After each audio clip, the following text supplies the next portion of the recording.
KPBS On Demand is supported by UC San Diego's Art Power, presenting cellist Joshua Roman, performing from his album Immunity, alongside music by J.S. Bach and more. Sunday, June 22nd at UC San Diego's Epstein Family Amphitheater. Reserve your tickets at artpower.ucsd.edu. Good morning. I'm Debbie Cruz. It's Wednesday, February 8th. State utility regulators look into why natural gas prices were so high last month.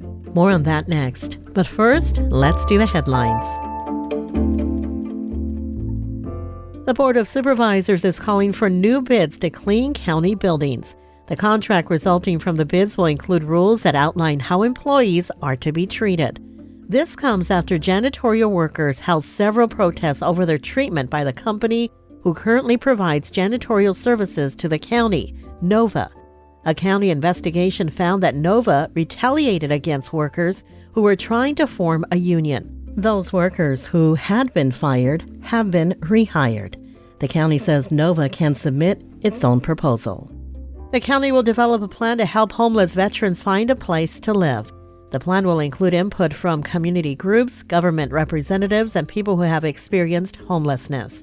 The county also plans to work with partners to find additional resources, remove housing barriers for veterans, offer vouchers, and match veterans with housing. Nearly 700 homeless veterans were counted in the county in last year's point-in-time count. A laptop battery pack caught on fire during a United Airlines flight yesterday. The fire started shortly after the plane took off from the San Diego airport. It was headed to New Jersey, but quickly turned around and headed back about 30 minutes after departing. According to the San Diego Fire Rescue Department, flight crew members stopped the fire from spreading by putting the burning battery pack into a fire-safe bag. After the plane made a safe emergency landing in San Diego, paramedics evaluated 6 people who reported respiratory issues from the smoke. The FAA plans to investigate the incident. From KPBS, you're listening to San Diego News Now. Stay with me for more of the local news you need. KPBS On Demand is supported by Splatero, helping homeowners pay off debt by offering streamlined access to your home's equity with no additional monthly payments or new debt. Splatero provides a lump sum of payment in exchange for a share of your home's future value. Pre-qualification is available at splatero.com.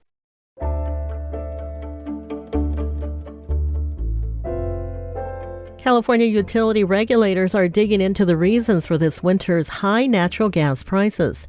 KPBS environment reporter Eric Anderson has details. The California Public Utilities Commission pressed industry officials to explain the record-setting price hikes for natural gas. Utility bills for San Diego Gas and Electric customers rose the most, but Pacific Gas and Electric and Southern California Edison customers are also suffering. The sky-high bills had a dramatic impact on San Diego resident Patricia Baines, who spoke to the commission. I entirely shut my heater off. I keep all my lights off. I don't even try to put lights on. The CPUC doesn't directly regulate natural gas, but the high rates are impacting electricity prices, which the agency does watch closely. CPUC President Alice Bushing Reynolds called the issue vital. Frankly, we don't know all of the pieces of the puzzle, and this issue is critically important and needs to be examined further. The collection of industry and regulatory officials agreed that prices soared because of unseasonably cold weather, which drove a spike in demand. They also noted that there were pipeline constraints in the West and low storage levels before the winter season began. But the unprecedented price hike also raised questions for Marlon Santa Cruz of the Los Angeles Department of Power and Water. Why is it that the day after Senator Bradford sent a letter to the CPUC calling for an investigation, prices were slashed in half from the $20 mark to the $10 mark? And as news was then brought on about Governor Newsom's letter being made public, now we stabilize at $5 as of yesterday. The CPUC indicated it is in contact with the Federal Energy Regulatory Commission to explore whether there's been any market manipulation.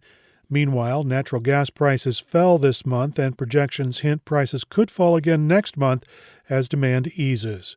Eric Anderson, KPBS News.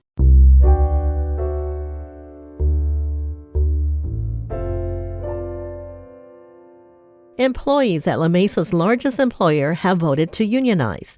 KPBS health reporter Matt Hoffman has more on the new representation at Sharp-Grossmont Hospital. San Diego's only East County hospital has voted to unionize more than 1,400 additional healthcare workers. Registered nurses are already represented. This new union covers a variety of positions, including certified nursing assistants, pharmacy technicians, and respiratory therapists. Haba Serrano is an emergency room technician at Sharp-Grossmont Hospital. He voted to join SEIU United Healthcare Workers West, and he's hoping it will bring better pay and more staff. I'm walking through the hallways. People are hugging and smiling. They're excited about this. A Sharp spokesperson issued a statement saying they have more than 1,700 open positions, and since the pandemic, filling them has been a challenge. They maintain wages are competitive and increased staff pay late last year. Matt Hoffman, KPBS News.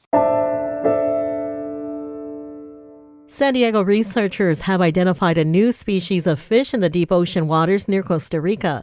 KPBS environment reporter Eric Anderson says an underwater video and some detective work gained the rare fish a scientific identity. Researchers were looking for large ocean mussels when they sent a robotic submarine 6,000 feet under the ocean surface.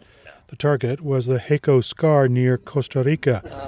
Yeah, I see that. Okay, right there. 703. Charlotte Seed is the collection manager for benthic invertebrates at the Scripps Institution of Oceanography. It's an area where methane is coming up from the seafloor, but at a slightly higher temperature than the rest of the ocean, which apparently is enough to attract animals that normally only like it hot at hydrothermal vents. The researcher piloting the Schmidt Ocean Institute's unstaffed submersible has been here before, and it didn't take long to find prime mussel habitat among a minivan-sized tangle of worm shells. Seed points out the tangled habitat anchored on the seafloor in the video recorded by the dive team. This is a fantastic group of tube worms. So these animals, each one looks sort of like a piece of pasta, but they're growing together. They're anchored in the sediment. They're getting energy from the chemicals and the microbes that live inside their tubes. And it's a great place to be a tube worm. Look at all of them. It's also where the team recorded video of the newly identified and pink eel pout. The color doesn't mean much on the ocean floor, where it's cold and dark. There's probably no need for it to look especially flashy or to have extraordinary camouflage. The fish looks like a small eel, and some species have a downturned mouth, reminding some of a sad, pouting fish.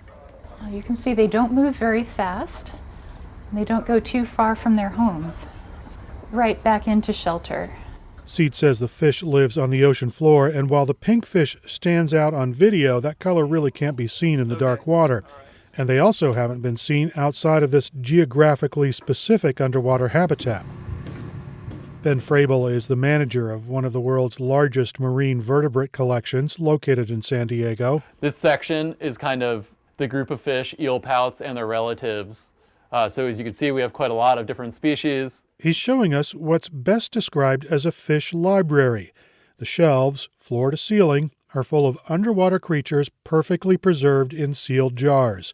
This was Frabel's first stop to identify the samples brought back by researchers in 2018. Since the samples didn't match up with anything, Frabel turned to published literature.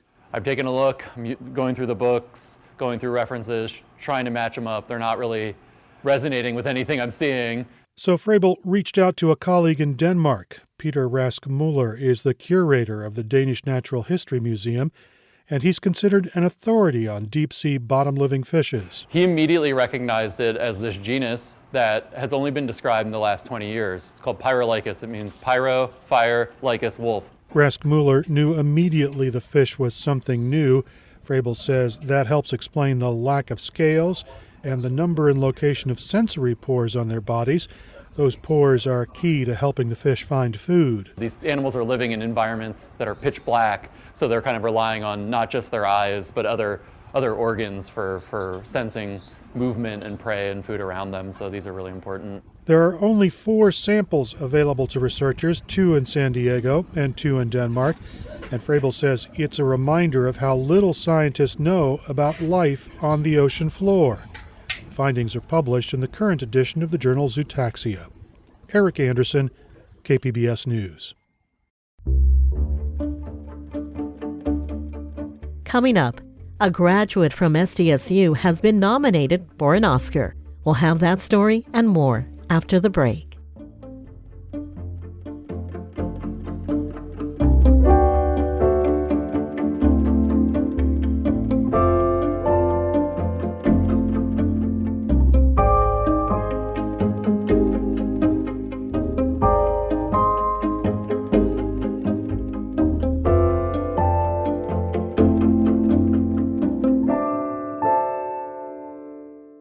KPBS On Demand is supported by Latino Legacy Foundation, presenting their Storyteller series, Reach for the Stars with Ellen Ochoa, the first Latina astronaut. Welcome Serenade by the all-female mariachi Amapolas, Sunday, June 29th. More at latinolegacyfoundation.org.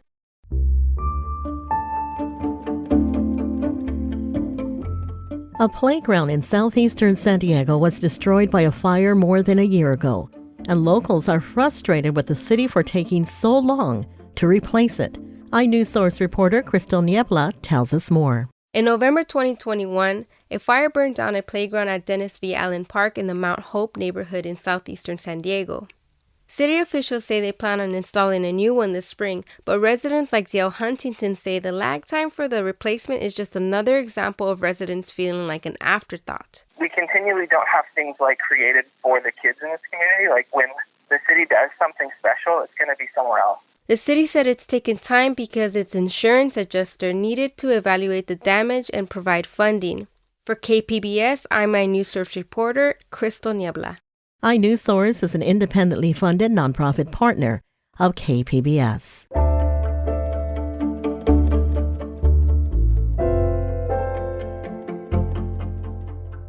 Two weeks ago, SDSU graduate Leslie Patterson heard her name read as an Oscar nominee for Best Adapted Screenplay for All Quiet on the Western Front. KPBS arts reporter Beth Accomando spoke with Patterson about the long struggle to get the film made and how the nomination has changed her life.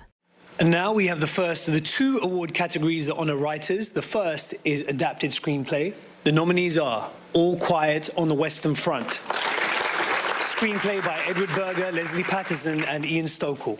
So, Leslie, you have just received an Oscar nomination very early in your career. So how does that feel? Oh, it's incredible. I can't quite believe it. I keep sort of pinching myself and almost like saying it under my breath. It really is sort of stuff of dreams, to be honest. Your part in this film goes beyond just writing the script. So tell us a little bit kind of about the origin of this project and kind of how long you've been pursuing it.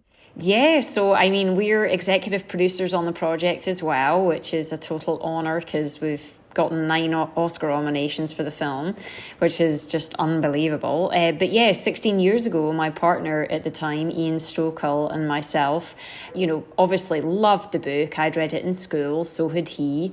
And we thought, I wonder if anyone has the rights to this, because nobody has done it sort of in current time. And so we went on a little investigation to see if anyone did, and lo and behold, they didn't, which was an absolute shock because it's such a big title. So we pleaded with the estate, gave them a sob story of, hey, we're just two lowly writers, but we have this great idea. We'd love to give this a bash. Please give us a shot. And they did. And so we embarked on this crazy journey, both to adapt the novel, but then to try and get it off the ground as producers. Well, and adapting something is very different from writing an original screenplay because you have to do this thing of securing rights. And getting the rights to this crossed over into your career as an triathlete, and explain kind of how one supported the other. Yeah, so, obviously you have to pay to get an option to the rights of a novel like this, and it's not cheap. It's several thousands of dollars every year or every time you have to renew it. I was a professional triathlete in obviously a small sport, so endorsements come, $500 here, $500 there. So ultimately, as I started to do very well in the sport, then I got prize money and they would come in lump sums. So that proved to be a great way of actually supporting the payment of these options. And so pretty crazy stories along the way. The biggest one, of course, is when the option was almost due and I flew out to Costa Rica for a big race and was very, very fit, convinced I was going to get some good prize money to pay the option. And then the day before, I broke my shoulder, had a heart-to-heart with my husband and figured out that we could probably have a bash at me just trying to get through the swim with one arm. My biking and running was so strong, maybe, just maybe, I could make some prize money to at least cover our expenses and hopefully earn something towards the payment. And lo and behold, I won the damn thing. So it was definitely an exercise in perseverance. And what was it in particular about the story that you connected with? Why did you want to tell this story? I think for me personally, it was the plight of these young soldiers. It was the betrayal of this youthful generation. And the fact that it's told from the perspective of a German who we have always seen to be the enemy growing up, as a Brit, to see that this was the experience of all the young men, regardless of being an enemy, being an ally, that was irrelevant.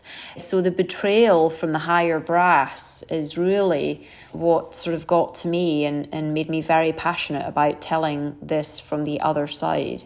And how did you think that theme would connect with a contemporary audience? This younger generation that's coming up is a lot more aware than we maybe give them credit for. I wanted a film that really penetrated that generation with a message that's very poignant. And this is absolutely an anti-war film through and through. There is no hero. It is not an adventure.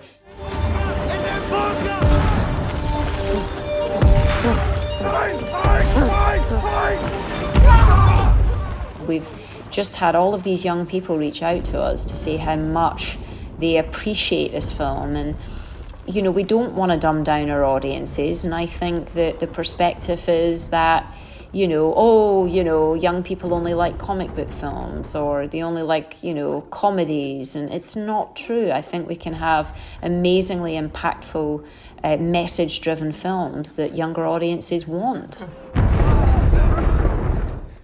And you actually have a connection here to San Diego, which is that you went to San Diego State and studied film. What was that like? Did you feel it was a benefit? What kind of things did that offer you? Oh, I absolutely loved my time at San Diego State. I was in the master's program for theatre and film and had amazing professors. For me, it was going back to study the second time was a really beautiful thing because I think you can really just indulge in it.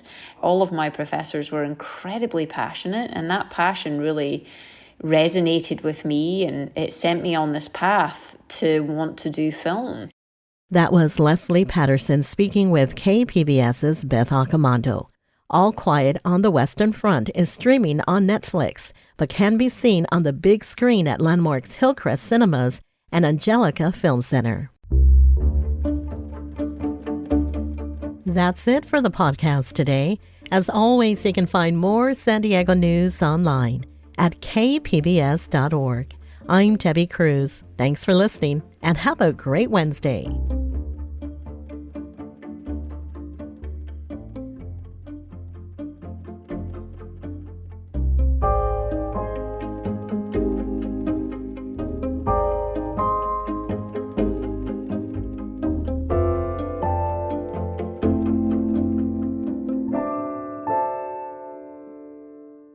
KPBS On Demand is supported by the San Diego County Toyota dealers, presenting a new 2025 Tundra designed to combine performance and comfort with up to 437 horsepower and 10-speed automatic transmission. See your Toyota dealer, the San Diego County Toyota dealers. We make it easy.